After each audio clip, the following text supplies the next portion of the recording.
everybody. This is J DiGioia, Director of Institutional Sales here at DAS Trader. I've been a long-time trader for the past 22 years, and I'm showing you how to configure your DAS trading software for trading. And today, I'm going to cover a topic that everybody likes, advanced charting. Now, this is a layout that I configured last time. It's available if you contact support or contact us through the comments section and you're interested in getting this layout. It is designed for a Microsoft Surface laptop, the bigger Microsoft Surface laptop.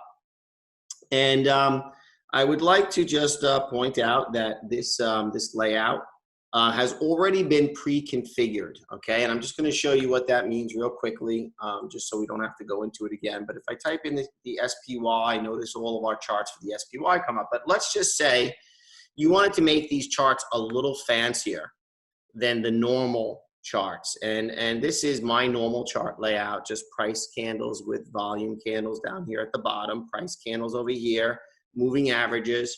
And I'm going to put this on the 5-minute chart just so we can look at it, okay? Let's go to the 15-minute just so you can see how it changes, the 30-minute. So price with moving averages is a very, very standard configuration. Now notice I also have the pre and post market data on here because now we're into the post market. But let me show you what happens if I take this and I right click and I go to add chart area after. Now we get this nice new clean section here on the bottom. Okay, and I'm going to right click in here and I'm going to go study configure. And the next thing I'm going to add here is the MACD. And I'm going to be doing a lot of these individual sessions just explaining these various different tools that we use as technical analysts. Okay, so here I just added the MACD. Now some people, many people that I know love to make the MACD, okay, they make the MACD blue. Okay, and there you go, you have a MACD with a moving average on there, okay, and you've now got it on your chart. Now let's just say I want to take this and I want to get rid of the volume box. I'm going to get rid of the volume box. So let's just go to chart area, remove area. And now what I'm going to do is I'm going to study config. I'm going to add volume on this section of the chart. Okay, so now I have my volume bars overlapping on my actual chart area. Now, some people find that really, really distracting. And some people like it, you know, that it shows real convergence between volume and price. So it's really up to you, but I can very easily get rid of that. If I want to get rid of that, I just go to study config, get rid of the volume bars, remove, commit, and it's gone. Voila. Now look at this. I could also just add a very small new chart area after, right? Because it puts it down here. And I'm going to add study config. I'm going to add my volume right back in here. Okay, so study config, I've added my volume back in here. So now I have my moving average convergence divergence there on the bottom. Okay, and I'm going to make that a little bit bigger so we can see it. It's not so squished up. Notice how I just drag it. Now I can make my volume a little bit bigger. Now let's just say I want to get really crazy, and I don't really suggest that you get this crazy. Okay, but we could do it. We're going to add chart area before. Now I've added the chart area before. I'm going to go study config, and I'm going to do my CCI, my commodity channel index, which is very good for swing trading. Okay, so the commodity channel index, you can see the signal areas where it's deeply overbought, okay, deeply oversold, and you should buy it, or deeply overbought, and you should sell it. So that's the color configuration that we have going on here. Now, I'm going to also configure this. No, everything looks good. There's nothing for me to change here. I'm going to right click. I'm going to go study config, double click.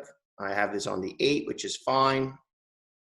The normal line is fine. Buy signal, sell signal. We could change the normal to blue if you want. Okay, so now it changes it to blue and it kind of brings it. I'm going to make it a little bit of a lighter blue. I'm going to go to study config and I'm going to change it to a lighter blue. Okay, so there we go. So now I have my CCI, and I have my price data, and I have my volume data, and I have my MACD. And if I want to make these a little bit bigger, remember that the key to making these a little bit bigger, you don't want to take up too much space on your chart. You want to leave the majority of your space on your chart for just price and volume. And the other indicators are confirming indicators. They're like confirmation signals. They filter out data. So here I'm making this a little bit bigger. And now here I have my bottom MACD a little bit bigger as well. Okay, and I have a beautiful chart. Now I'm going to save this layout, save settings, which is MJD, CCI, MACD.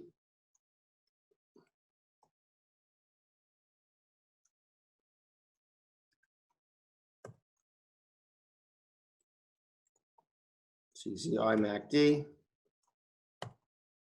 chart. Now, generally speaking, okay, I'm going to just save that chart. Now, generally speaking, when I do a chart like this, okay, I am not doing it for any other time frame but the daily. So I want to see the daily level. So like, and I want to show you like here today, we're getting deeply overbought on the CCI. So that's like the start of a swing down. Here we're also getting, you know, the MACD is kind of not giving us any signal at all, but we are deeply overbought on the CCI, okay? And that is usually a telltale signal that maybe we're going to come back in a little bit and the market will come back down.